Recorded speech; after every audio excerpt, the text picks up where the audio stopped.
Muy bien, las 2 últimas semanas, hermanos, ustedes saben, hemos estado ahí desde 1 Corintios 13, verso 5, y hemos estado estudiando el octavo color de 15 colores o matices del amor.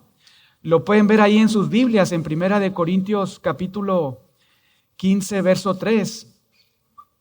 5, ahí hemos estado viendo el octavo color del amor. Y este octavo color del amor que hemos estado observando es que el amor no se irrita, ¿verdad? No sé si lo recuerden, ya llevamos 2 semanas, 2 domingos seguidos abordando este tema con 2 sermones o enseñanzas en esta escuela dominical. Otra vez, viendo este octavo color, el amor no se irrita.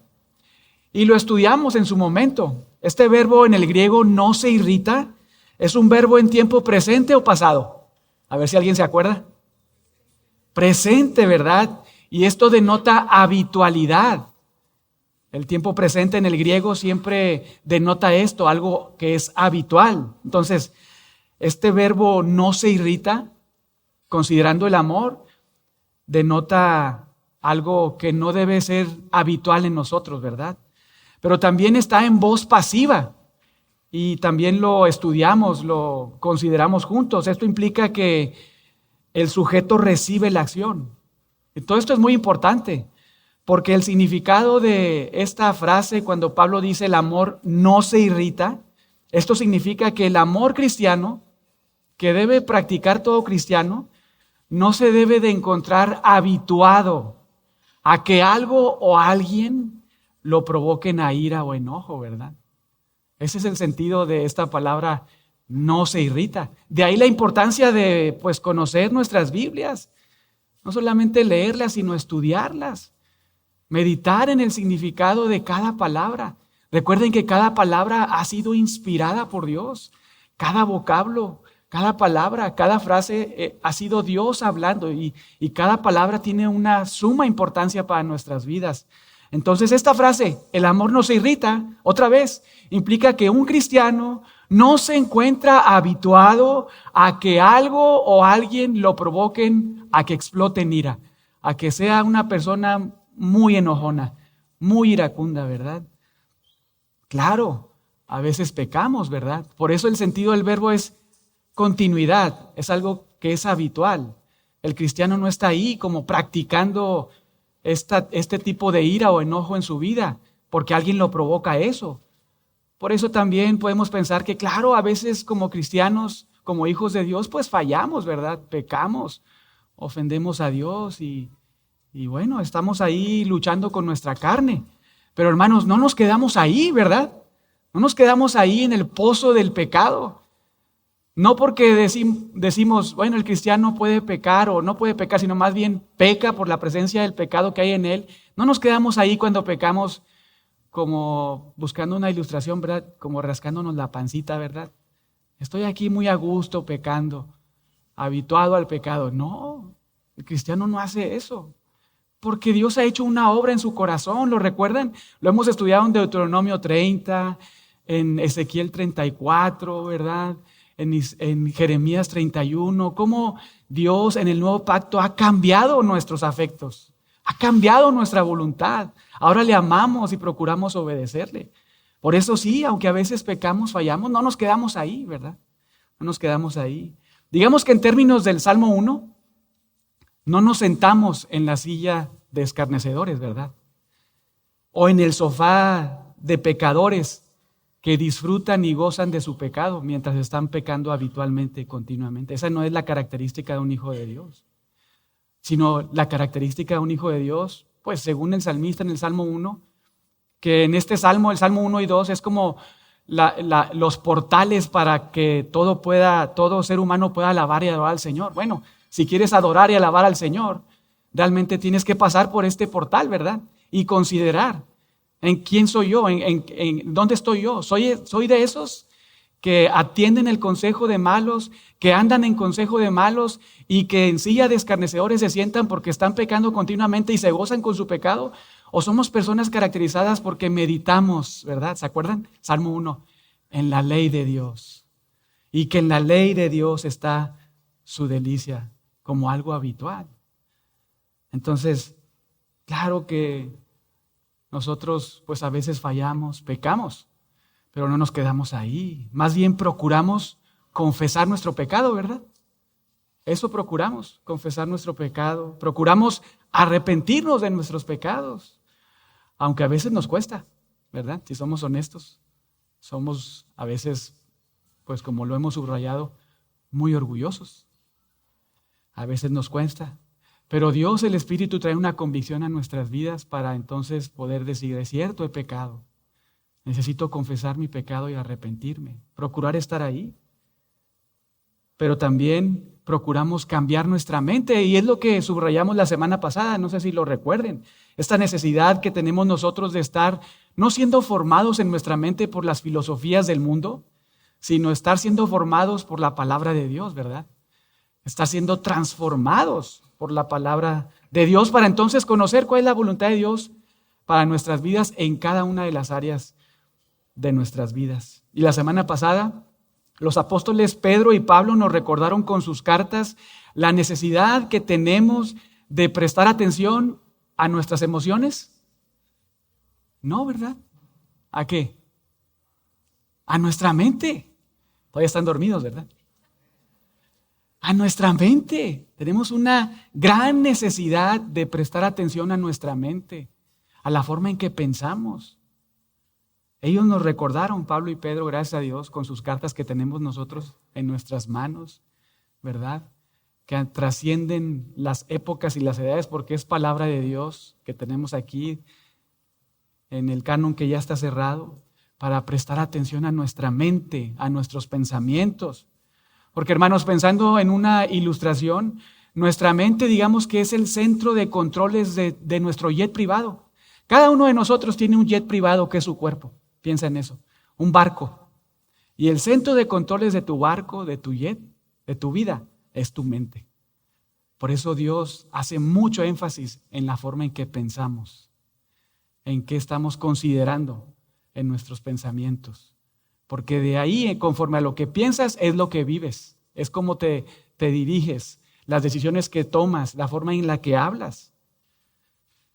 Porque eso dicta tu vida, ¿verdad? En Romanos 12:2, el apóstol Pablo nos animó a no formar nuestra mente con filosofías humanas. Eso lo vimos la semana pasada. Sino más bien nos exhortó a reformarla, ¿verdad? Nuestra mente con la palabra de Dios. Para entonces, pues, haciendo eso, como resultado de eso, conocer la voluntad de Dios. Y así poder vivir para la gloria de Dios. Luego, en 2 Corintios 10, versos del 3 al 5, también el apóstol Pablo nos alentó a derribar argumentos, no sé si lo recuerden, a derribar fortalezas que nadie ha levantado en nuestra cabeza más que nosotros. Mientras nos hemos alejado de Dios y nos hemos puesto en el lugar de Dios y hemos levantado ideas y nos hemos formado en nuestra vida para tomar decisiones conforme a pensamientos altivos. Y Pablo nos dice, eres llamado a derribar esos argumentos. Tus armas no son carnales, son poderosas en Dios. Para derribar esos argumentos, esa altivez, ese orgullo y llevarlo esclavizado, ¿recuerdan? A la obediencia a Cristo. No nada más al conocimiento de Cristo, sino a la obediencia de lo que yo he entendido de Cristo por medio de la palabra de Cristo. Esto es muy, muy importante para nuestra vida espiritual. Pero no solamente fue Pablo, lo vimos, también fue Pedro, ahí en 1 de Pedro capítulo 1, versos del 3 al 6, cuando él nos exhorta a tener lista, preparada nuestra mente para pensar bien. Y así entonces, mientras pensamos bien, poder ser sobrios, vivir de manera piadosa, vivir en santidad. Todo esto de nuevo, hermanos, subrayando nuestra necesidad de prestar atención a nuestra mente. Por decirlo de otra manera y animarlos a pensar de otra forma, no hagas caso a tus emociones. Como cristiano, no hagas tanto caso a tus emociones. No haz caso a la palabra de Dios que te subraya tu necesidad de pensar bien. Piensa bien. Y para pensar bien, estudia bien la palabra de Dios. Medita bien en la palabra de Dios. Memoriza bien la palabra de Dios. Y aplica bien la palabra de Dios. A eso somos llamados. a tener la mente lista, preparada, con la información correcta, ¿verdad? No con información inadecuada, con la información correcta para entonces vivir de manera correcta ante Dios, ¿verdad? Piensa en las computadoras, ¿verdad? Las computadoras te pueden ayudar muchísimo, pero tienes que alimentarlas, ¿no es cierto?, de datos. Tú puedes tener el Excel ahí muy bello, muy lindo, este programa, y lo puedes usar para que te dé muchos datos, mucha información, muy valiosa, ¿verdad? Incluso el Word. Pero si tú no le metes, por decirlo de alguna manera, escribes información adecuada para que te dé el resultado que tú quieres, nunca va a funcionar de manera correcta, aunque esté muy lindo ahí el Word, el Excel, el PowerPoint, con tantas aplicaciones. Si tú no lo alimentas bien, no te va a dar el resultado que esperas. Lo mismo sucede con nosotros. Si no la llenamos de la información correcta de la palabra de Dios, jamás vamos a vivir de manera adecuada para Dios. Entonces necesitamos prestar atención a nuestra mente y la forma en que estamos llenando nuestra vida, nuestra mente de información. Que sea información basada en este libro, hermanos, en la palabra de Dios, para que entonces podamos vivir de manera adecuada. Y para que eso suceda, hermanos, necesitamos convivir con el Dios de la Biblia mediante la oración. Necesitamos otra vez convivir con el Dios de la Biblia en oración. Pero también que Dios conviva con nosotros por medio de su Biblia. Dos cosas necesitamos hacer: orar y leer su palabra. Orar y leer su palabra. Para que nosotros podamos convivir con Él, con nuestro Dios, alabarle, adorarle, expresarle nuestro amor, gratitud, incluso peticiones, ¿verdad? Pero también necesitamos que Él conviva con nosotros con su palabra, que Él nos hable, que Él nos alimente, que Él nos consuele, nos fortalezca, que Él traiga corrección a nuestra vida. Y eso se consigue, pues, de esta manera, orando y leyendo la palabra de Dios. No hay otra manera, no hay otra forma. Dios ha decidido salvar a pecadores con su palabra. Y Dios ha decidido santificar a sus hijos ¿con qué? Con su palabra. Jesucristo mismo lo dijo ahí en su oración al Padre, no sé si lo recuerdan. Santifícalos en tu verdad. Tu palabra es verdad. Juan 17:17. Hermanos, escuchen esto. Las circunstancias, las pruebas, las dificultades no santifican a nadie. No, ninguna adversidad, ninguna prueba, ninguna enfermedad, nada salva a nadie fuera de la palabra de Dios, ni tampoco nada de estas circunstancias santifica a nadie fuera de la palabra de Dios. Lo que santifica a una persona es la palabra de Dios. Cuando Dios lo pasa por pruebas, que esa persona pueda recordar la palabra de Dios y entonces practicar la palabra de Dios en esas circunstancias, y Dios lo santifica.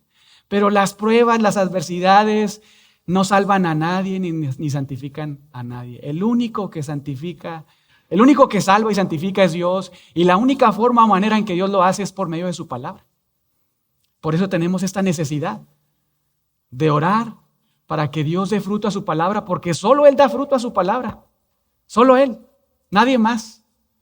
Ni los hermanos más, digamos que lindos en su exposición que tenemos atesorado en nuestro corazón, que podemos citar a varios, Martin Lloyd-Jones, ¿verdad? Spurgeon, MacArthur, nadie de ellos tiene ni tuvo el poder para salvar ni santificar a una sola persona. Eso es solamente prerrogativa de Dios por medio de su palabra. Necesitas, entonces, tú y yo necesitamos orar a Dios para convivir con el Dios de la Biblia, y que el Dios de la Biblia conviva con nosotros con su Biblia, ¿verdad? Con su palabra. Pero también, hermanos, hay otras dos cosas que debemos considerar para crecer en santidad. Y la primera es confesar correctamente nuestros pecados. Confesar correctamente nuestros pecados. Y la segunda es arrepentirnos genuinamente de nuestros pecados. Dos cosas importantísimas. Digamos que son dos ingredientes necesarios para el banquete del amor. Son estas dos ingredientes, dos cosas muy necesarias para que puedas practicar, vivir este banquete del amor en tu vida. Número 1, confesar tu pecado correctamente. Y 2, arrepentirte genuinamente de tu pecado. Y quizá alguien se pregunte, pastor, ¿no estamos en 1 Corintios 13? ¿Qué pasó, verdad? Bueno, gracias por preguntar, pero quise aprovechar en este sermón, esta enseñanza, que ya llevamos casi, no podemos decir la mitad, porque son 15 colores o matices del amor, ¿verdad? Pero vamos en el 8, digamos que a la mitad, ¿verdad? En un sentido de este estudio. Hemos avanzado mucho, pero creo que es importante considerar no solamente nuestra lectura y meditación en 1 Corintios 13 y que se quede algo como bonito, ¿verdad? Sino ayudarles también a pensar qué es lo que debo de hacer con este conocimiento, con este entendimiento que estoy recibiendo. ¿Qué debo de hacer cuando Dios me muestra mi necesidad de cambiar, de confesar mi pecado, de arrepentirme? ¿Qué es lo que debo de hacer? ¿Cómo debo de actuar? Bueno, para que ese banquete del amor puedas comerlo y otros lo coman a tu alrededor, ¿verdad? Que fluye de ti. Tienes que hacer estas dos cosas: confesar correctamente tu pecado y arrepentirte genuinamente de tu pecado. Y gracias a Dios, como siempre, Dios por medio de la Biblia nos deja todo lo necesario para la vida y la piedad. Es una gran verdad. Todo lo que necesitamos para la salvación y santificación, ahí está, como dice Pedro.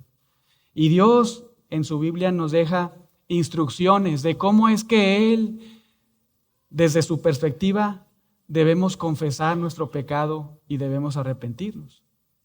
Y esto es muy importante para nuestros propósitos de 1 Corintios 13, versos del 4 al 7, porque otra vez, en la medida en que estamos viendo y estudiando cada matiz o color del amor en esta escuela dominical y en las que siguen, cada vez que avanzamos, cada vez que somos expuestos a sermones, enseñanzas acerca de el amor en 1 Corintios 13, también al mismo tiempo y cada vez la filosa y penetrante palabra de Dios llega hasta lo más profundo de nuestra mente y corazón.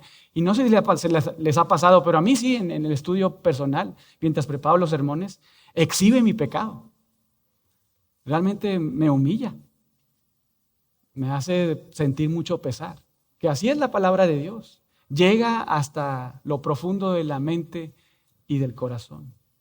Nos muestra, ¿verdad? Dice el autor de Hebreos, que llega hasta partir el alma, ¿verdad? Hasta donde nadie más puede llegar, ahí llega la palabra de Dios. Y esta filosa, penetrante palabra de Dios nos muestra de manera clara y contundente nuestra necesidad de confesar nuestro pecado, para entonces recibir el perdón de Dios. Y también entonces poder obtener de Dios su ayuda para entonces cambiar nuestra forma de vivir. Y como siempre, la palabra de Dios es instructiva y correctiva. Esa es la naturaleza de la palabra de Dios. Es instructiva y correctiva. Es verdadera y sin errores. 0 errores hay en la palabra de Dios. Y también la palabra de Dios es suficiente otra vez para salvar y para santificar. La Biblia nos enseña la forma o manera en que Dios quiere que confesemos nuestros pecados y también la forma o manera en que Dios desea en que nos arrepintamos de nuestros pecados. Gracias a Dios que el Señor no nos deja nuestra imaginación, cómo debemos de confesar nuestros pecados para agradarle o arrepentirnos de nuestros pecados también para agradarle. La palabra de Dios nos lo enseña de manera muy linda, muy bella. Y todo esto lo estamos viendo otra vez para que te ayude en tu estudio de 1 Corintios 13. Para que cuando la palabra de Dios llega a tu corazón, porque llega, estoy seguro que llega, penetra, ¿verdad?, hasta tu mente, hasta tu corazón, exhibe tu necesidad de arrepentirte y de confesar tu pecado. Que este sermón, esta enseñanza te ayude para considerar los pasajes que vamos a estudiar y entonces puedas confesar tu pecado como Dios quiere que lo confieses. Y también te arrepientes de tu pecado como Dios espera que te arrepientas. Porque esto es benéfico para nosotros, hermanos. Es para nuestro beneficio. La primera cosa que vamos hacer es entonces ver cómo es que Dios quiere que confiese mi pecado. ¿Cuál es su visión acerca de mi confesión? ¿Qué debo de hacer? ¿Qué debo de considerar? ¿Cómo es que Dios quiere, espera o desea que yo confiese mis pecados delante de Él? Vayan conmigo, por favor, a 1 de Juan, capítulo 1.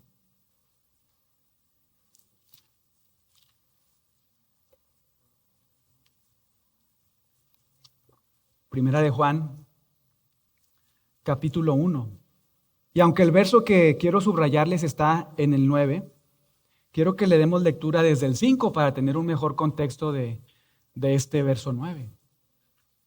Pero ven ahí, Primera de Juan, capítulo 1, comenzando en el 5. Dice ahí, o más bien escribe Juan, y así dice la palabra del Señor. Este es el mensaje que hemos oído de Él y os anunciamos. Dios es luz. ¿Y qué cosa, hermanos? No hay ningunas tinieblas en Él. El apóstol Juan arranca esta sección enseñándonos una gran verdad acerca de la naturaleza de ¿quién? De Dios, acerca de su carácter. Hermanos, Dios es luz y hay cero tinieblas, cero pecado, cero impureza en Él. En otras palabras, Dios es santo y no hay pecado en Él, pero tampoco hay pecado delante de Él. Eso es lo que nos está diciendo Juan. Véanlo otra vez. Este es el mensaje que hemos oído de Él y os anunciamos. Dios es luz y no hay ningunas tinieblas en Él. Y con esto que hace Juan o escribe, digamos que sienta las bases para luego continuar con su argumentación del verso 6 y subrayar esto, hermanos, escuchen, que nadie que vive habitualmente en pecado puede tener verdaderamente una comunión con Dios. Así es como nos hace pensar Juan. Lo voy a repetir otra vez. Para Juan, siendo inspirado por Dios, escribiendo esta carta, nadie que viva habitualmente practicando un pecado puede disfrutar de una relación genuina, real, verdadera con Dios. Esto es imposible, porque en el 5 nos dijo que en Dios, ¿qué cosa?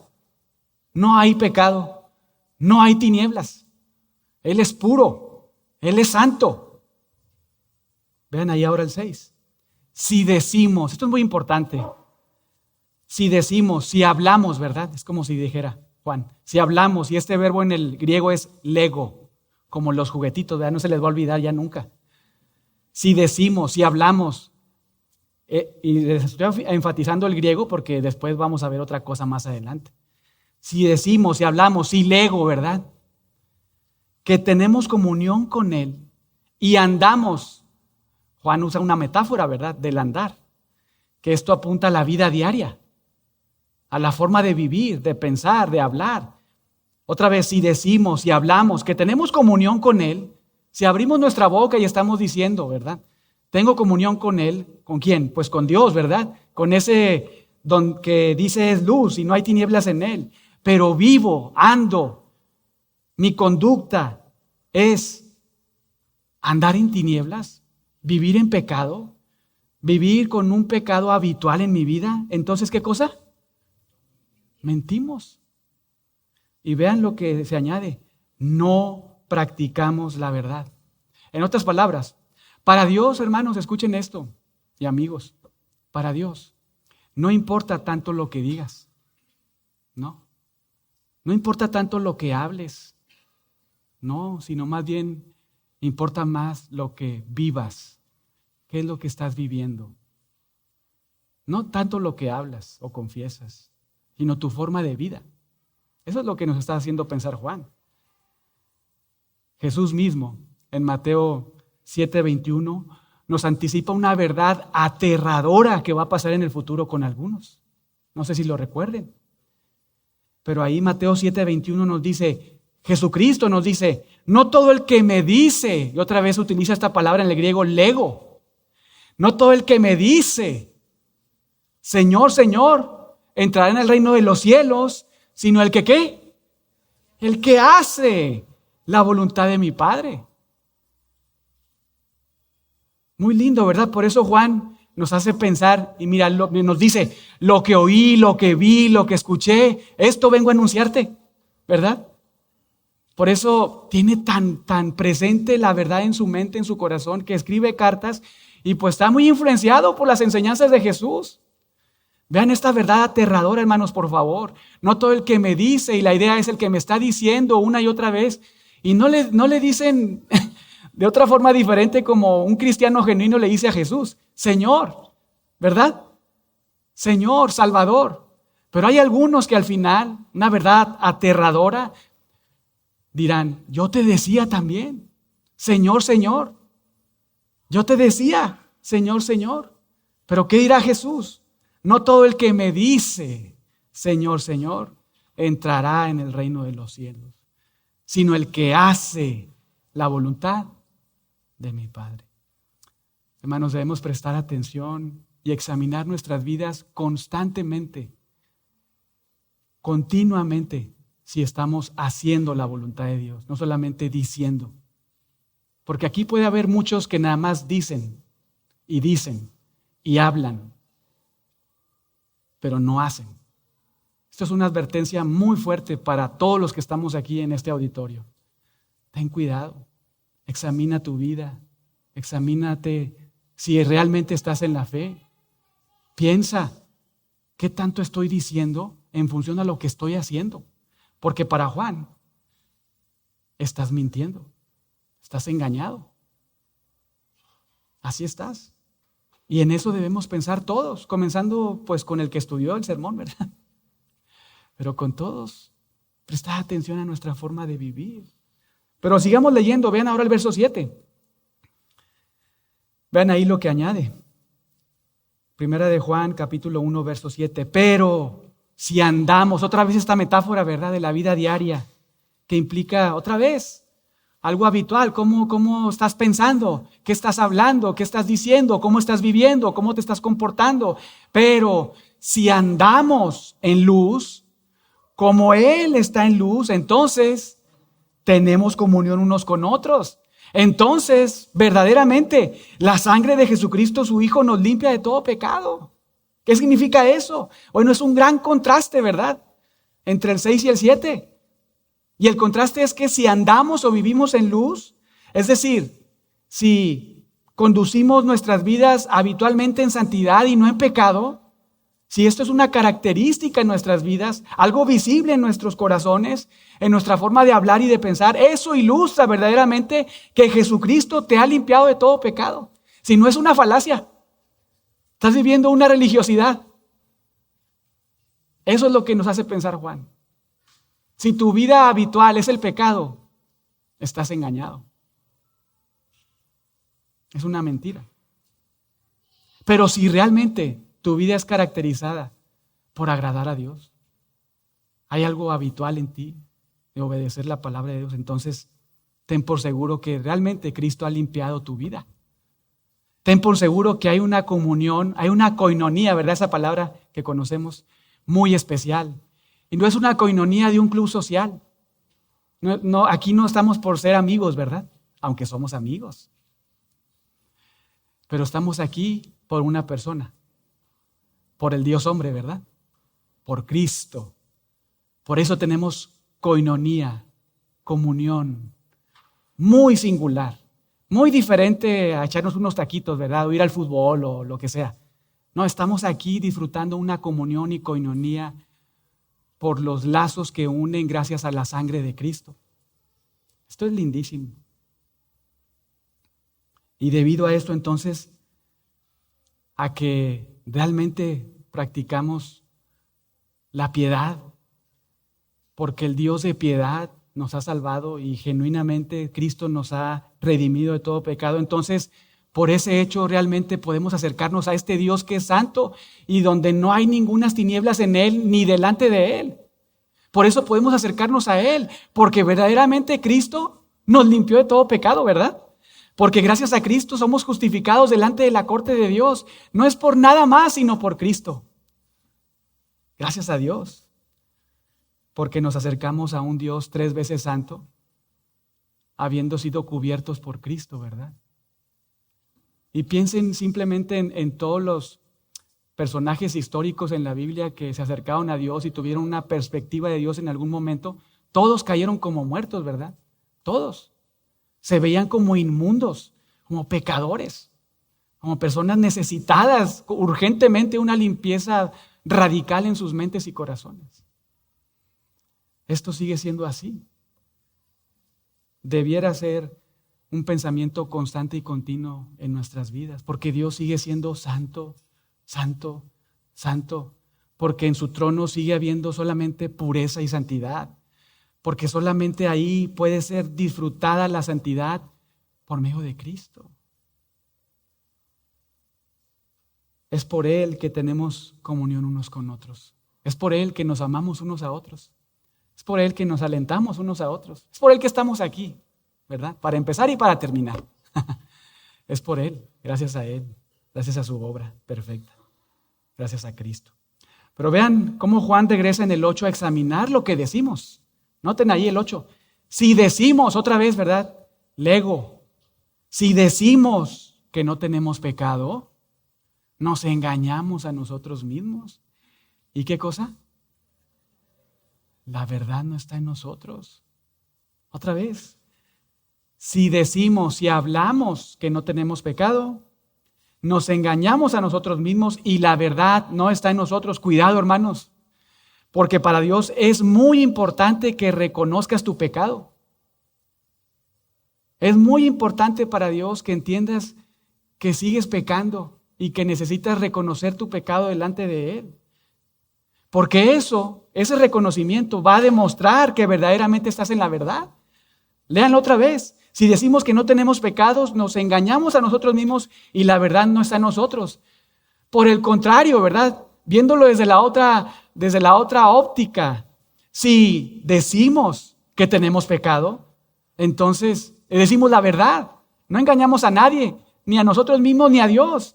Y entonces la verdad está en nosotros. Es decir, Cristo verdaderamente estará en nosotros. Pero ahora sí vean el verso 9 y recuerden que estamos estudiando todo esto, meditando en todo esto, porque mientras estudiamos el amor cristiano que hemos estado examinando ahí en 1 Corintios 13, que somos llamados a practicar todos los que nos decimos hijos de Dios, mientras leemos y meditamos cada matiz, cada color de los 15 colores que vemos ahí en 1 Corintios 13, y Dios con su palabra nos muestra la necesidad de confesar nuestro pecado, de arrepentirnos de nuestro pecado, debemos hacerlos en los términos no de la Iglesia Bíblica de Monterrey, no en los términos de Dios, en los términos de la palabra de Dios. Es decir, debemos hacerlo bíblicamente. Vean el 9. Si confesamos nuestros pecados, Él es fiel y justo para perdonar nuestros pecados y limpiarnos de toda maldad. Y aquí hay una verdad muy importante que quiero subrayarles. Esta palabra confesamos no es lego, como los otros, ¿verdad? Ahí en el verso 6 y 8, cuando nos dice ahí Juan, si decimos, si hablamos. Esta palabra, si de ahí confesamos, si confesamos, es homologueo. Es otra palabra muy diferente en el griego. ¿Qué significa eso? No solamente hablar, sino afirmar o decir lo mismo que otro dice.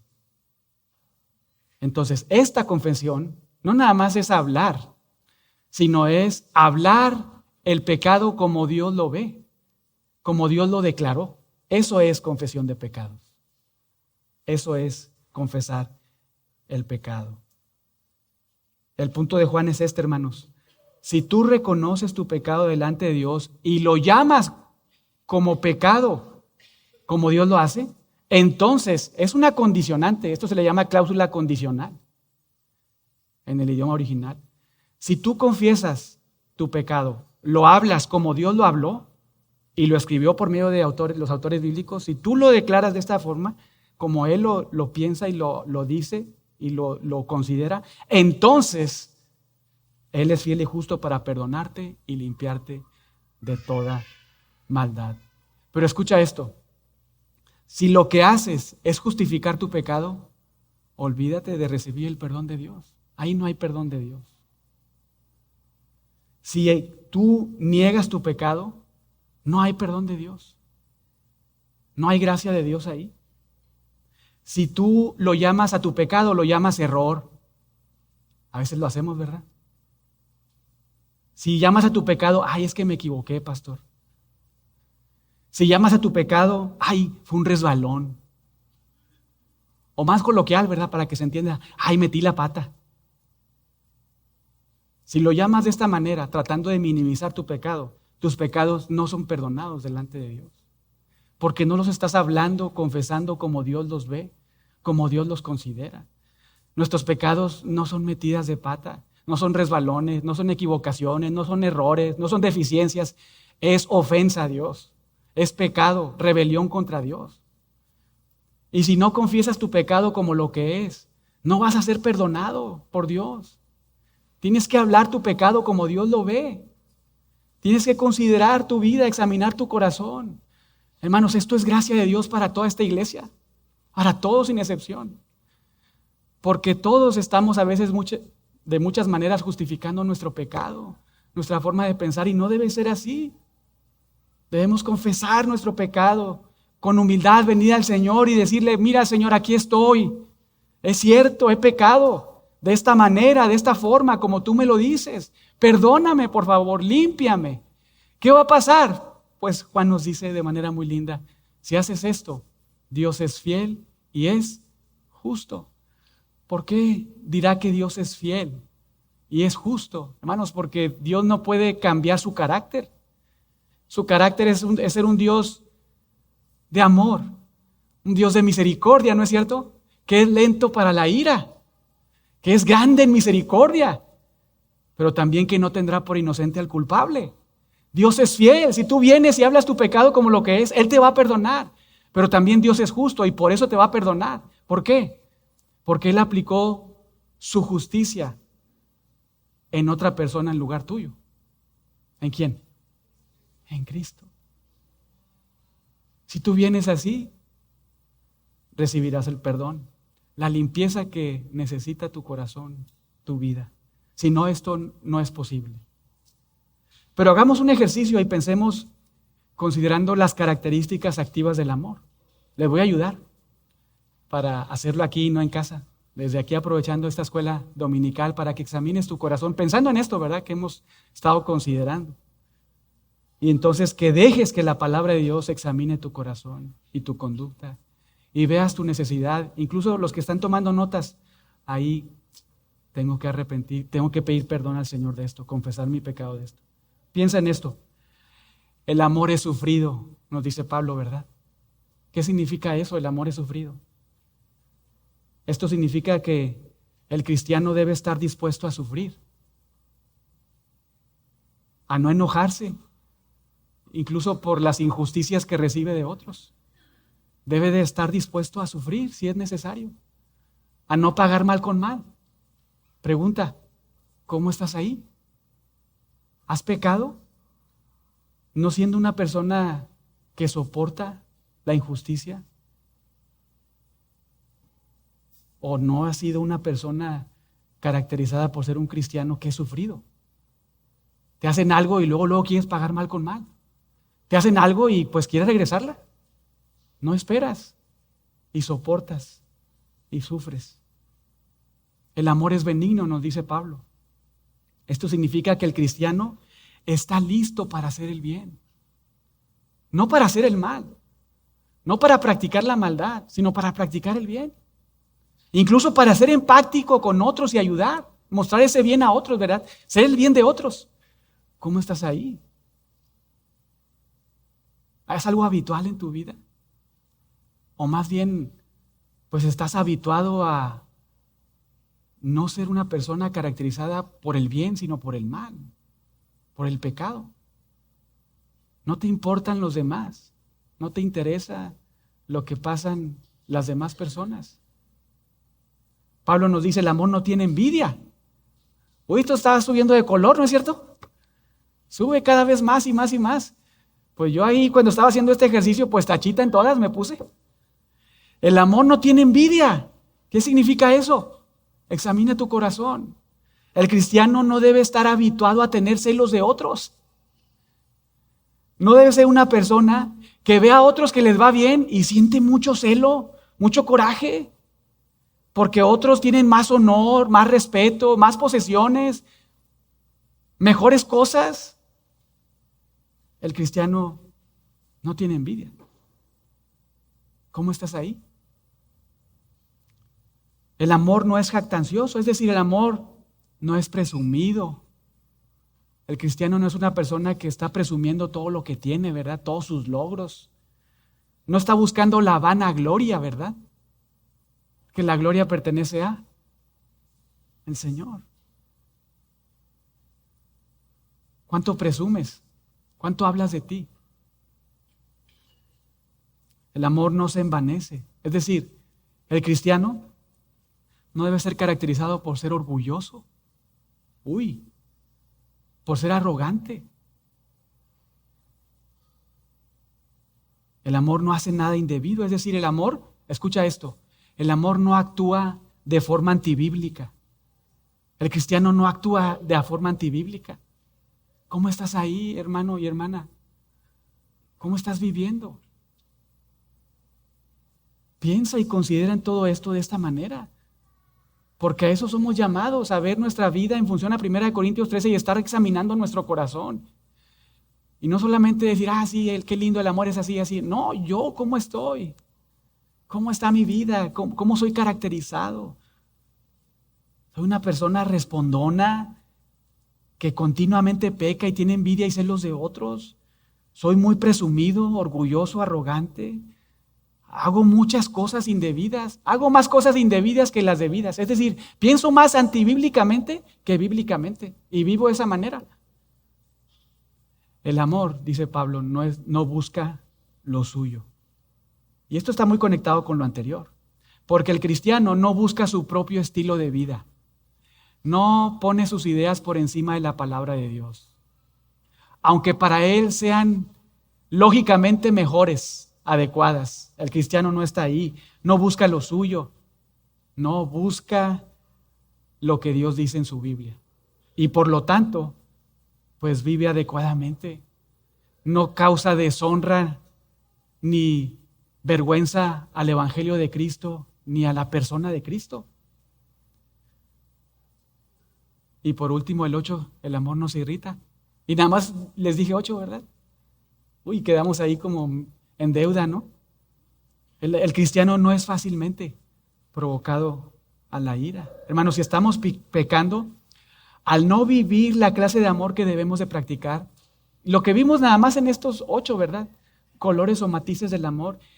Si no lo estás viviendo, hermano o hermana, necesitas confesar tu pecado, ir a estos matices o colores del amor y declarar y confesar tu pecado como Dios lo ve y decir, Señor, perdóname porque esto es un pecado, que te he ofendido a ti y he ofendido a otros.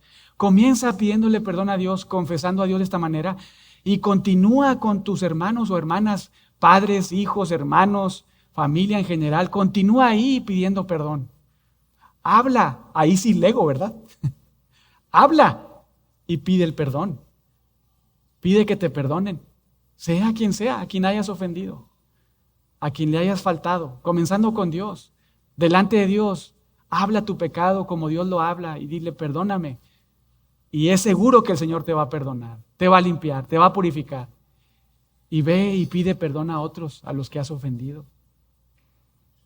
Y entonces vas a experimentar una limpieza profunda de Dios en tu corazón. Pero no solamente debemos confesar nuestro pecado, sino también arrepentirnos de nuestro pecado, ¿verdad? Y debemos arrepentirnos bíblicamente. Si no, hermanos, todo esto se convierte en una religión. Todo esto se convierte, no seremos nada diferentes a los budistas, ¿verdad? No seremos nada diferentes a los testigos de Jehová, a los mormones. Si realmente los cristianos nos jactamos de que el Dios del universo hizo un cambio en nuestra vida, en nuestro corazón y en nuestra mente, entonces realmente ahora procuramos amarle y obedecerle y atender todo su consejo, ¿verdad? Y en este sentido, confesar nuestro pecado como Él quiere que lo confesamos y arrepentirnos de nuestro pecado como Él quiere que nos arrepintamos de nuestro pecado. ¿Cómo quiere Él que nos arrepintamos de nuestro pecado? Rápidamente vayan a 2 Corintios 7. 2 Corintios 7. Y otra vez recuerden, pues hice una pausa, ¿verdad? A 1 Corintios 13. Estamos a la mitad. Para que este ejercicio lo estés haciendo continuamente, lo hagas hacia atrás con los 7 colores que hemos visto y hacia adelante con los colores o matices del amor que vamos a ver, para considerar, examinar nuestra vida. Y entonces hacer estas dos cosas, confesar el pecado, arrepentirme del pecado, para disfrutar del banquete del amor, ¿verdad? En mi vida y que otros lo disfruten a mi alrededor. 2 Corintios capítulo 7, vean ahí comenzando en el 8, 7, 8, dice ahí, porque es Pablo, ¿verdad? Escribiendo a la iglesia en Corinto. Dice, porque aunque os contristé con la carta, no me pesa, aunque entonces lo lamenté, porque veo que aquella carta, aunque por algún tiempo os contristó, ahora me gozo porque hayáis sido contristados, sino porque fuiste contristado para arrepentimiento, porque habéis sido contristados según Dios para que ninguna pérdida padecieses por nuestra parte. Aquí hay algo que Pablo está subrayando mucho, ¿verdad? Una palabra que se repite muchas veces, ¿cuál es? Contristar, ¿verdad? Contristar. Vamos a leerlo otra vez, comenzando en el 8. Porque aunque os contristé con la carta, no me pesa, aunque entonces lo lamenté, porque veo que aquella carta, una carta que escribió antes que esta, ¿verdad? Veo que aquella carta, aunque por algún tiempo os contristó, verso 9, ahora me gozo, no porque hayáis sido contristados, sino porque fuisteis contristados para arrepentimiento, porque habéis sido contristados según Dios para que ninguna pérdida padecieseis por nuestra parte. Verso 10. Porque la tristeza que es según Dios produce ¿qué? Arrepentimiento. ¿Para qué? Para salvación. De que no hay que arrepentirse, es decir, no hay remordimientos ahí. No hay remordimientos. Pero la tristeza del mundo, ¿qué produce? Muerte. Una tristeza que sí, es un remordimiento que produce muerte. Hay un personaje muy conocido que vivió esto, ¿verdad? ¿Quién fue? Judas, ¿verdad? Un remordimiento, va y se ahorca. ¿Qué produjo? Muerte en su vida. Y hay otro ejemplo, ¿verdad? Muy lindo, un arrepentimiento genuino. ¿Quién fue el otro? Pedro. Arrepentimiento genuino, Dios le salva. Vean el 11. Porque aquí, esto mismo de que hayáis sido contristados según Dios, qué solicitud produjo en vosotros, qué defensa, qué indignación, qué temor, qué ardiente afecto, qué celo y qué vindicación. Wow, ¿verdad? Esto es lo que produce el arrepentimiento genuino. Te guía a la salvación, no a la muerte, y produce en ti algo sorprendente y radical, que solamente Dios produce por medio del arrepentimiento genuino. ¿Qué produce el arrepentimiento según Dios? Hermanos, ¿qué hay en el arrepentimiento que nosotros debemos procurar delante de Dios? Pues Pablo lo ha subrayado. Hay tristeza, ¿verdad? Hay tristeza, hay un pesar en el corazón. Pero lo mismo sucede con el remordimiento. Hay una tristeza, hay un dolor, pero más bien simplemente es un remordimiento. Hay un dolor que te guía a tener remordimiento nada más. Pero el arrepentimiento, según Dios, produce en ti también un pesar, un dolor, pero que te guía a un arrepentimiento genuino. No es un simple remordimiento. No. Esta tristeza, dolor o pena, vergüenza, ¿verdad? Te hace realmente confesar tu pecado, arrepentirte genuinamente, y entonces hay 7 cosas que suceden en tu vida cuando te arrepientes genuinamente. Ahí están. Hay solicitud, es decir, hay un afán o deseo por cambiar. Si no, lo que has hecho es simplemente tener remordimientos. Si realmente no has confesado tu pecado genuinamente y no te has arrepentido verdaderamente, y no estás produciendo un afán o deseo por cambiar, sino sigues afanado pecando, hay algo mal ahí. Porque el arrepentimiento para salvación, según Dios, el dolor o tristeza no es un simple remordimiento, no. Produce un afán por querer rápido, ¿verdad? Ir y arrepentirte delante de Dios, confesar tu pecado e ir con otros, ¿verdad? A pedir perdón. Eso es lo que produce el arrepentimiento genuino. Pero no solamente eso, lo que continúa ahí diciendo Pablo es que hay una defensa. Es decir, una defensa de tu persona, de mostrarle a todos, mira, yo he cambiado por Dios. Aquí estoy, ¿verdad? Como cuando Pablo empezó a predicar, ¿se acuerdan? Que todos tenían miedo, porque pues este tipo sacaba a rastras a las personas, ¿verdad? Las metía a la cárcel, respiraba maldad, muerte para los cristianos. Pero el Señor lo salva, le cambia su corazón y él está dispuesto a ir y probar que el Señor ha hecho un cambio en su corazón, que otros lo noten, ¿verdad? Así como notaron que se comportó pecaminosamente, el arrepentimiento genera una defensa que tú quieres probar a todos, que adoras al Dios verdadero. Eso produce un arrepentimiento genuino. Solicitud, defensa, pero también indignación. Un arrepentimiento genuino, no remordimiento, un arrepentimiento genuino te hace sentir un peso de vergüenza por tu pecado. No te deleitas en tu pecado. No, tienes mucha vergüenza porque has traído deshonra a Dios, a Cristo y al Evangelio de Cristo. Incluso una molestia contigo mismo porque has ofendido a Dios. Eso produce el arrepentimiento. Un remordimiento no. Un remordimiento nada más se centra en ti, en lo que hiciste, te hace sentir mal. Pero el arrepentimiento, qué solicitud, qué defensa, qué indignación, pero también qué temor. ¿Temor a quién? A Dios. Temor a Dios. Porque antes había sido muy atrevido y arrogante contra Dios. Pero ahora sientes un terror por no ofender a Dios. Un temor real por no estar posicionado en estar pecando contra Él, pisoteando a su Hijo, teniendo en poco su evangelio, su cruz. Eso produce el arrepentimiento genuino. Solicitud, defensa, indignación, temor, pero también, hermanos, véanlo ahí, ardiente afecto. Es decir, un deseo también muy fuerte, muy grande, por restaurar la relación con otros que ha sido afectada por ti, por tu pecado, porque no te has arrepentido genuinamente.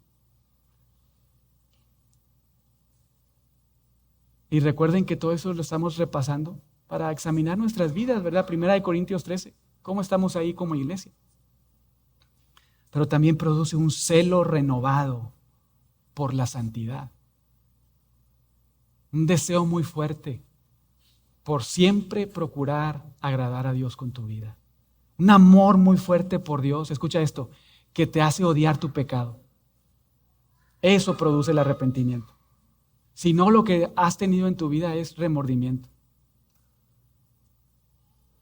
Has sentido simplemente tristeza, pero no ha producido salvación, ha producido muerte.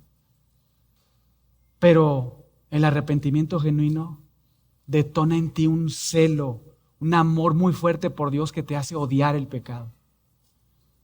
Y una vindicación. ¿Qué vindicación? ¿Qué es eso? Un deseo, escucha esto, por aceptar las consecuencias de parte de Dios por tu pecado. Aquí estoy, perdóname y aquí estoy dispuesto a ser corregido por ti, a recibir tu instrucción, tu corrección, si es necesario, a recibir tu consecuencia porque lo haces de manera amorosa. Pero también a restaurar otra vez la relación con todos aquellos, comenzando con Dios, con todos aquellos que has ofendido. Eso, hermanos, es el arrepentimiento genuino. No se queda con un dolor, ¿verdad? Con un remordimiento, que aunque puede estar todos los días de tu vida, ¿verdad? Ahí, remordimiento, pero que no pasa de ahí. No produce un afán o deseo por cambiar. No produce un deseo de que otros te vean agradando al Señor y arrepentido genuinamente. No hay una indignación en ti, una vergüenza por tu pecado. No hay temor a Dios. No, tampoco hay un ardiente deseo por restaurar tu relación con otros. No tienes un celo por Dios, por su palabra. Más bien tienes y continúas teniendo celo por pecar. Todo eso debe hacernos examinar, ¿verdad? Primera de Corintios 13. Estos 8 matices. ¿Cómo estamos? Y si hemos fallado en alguno, ir al Señor. Por favor, perdóname.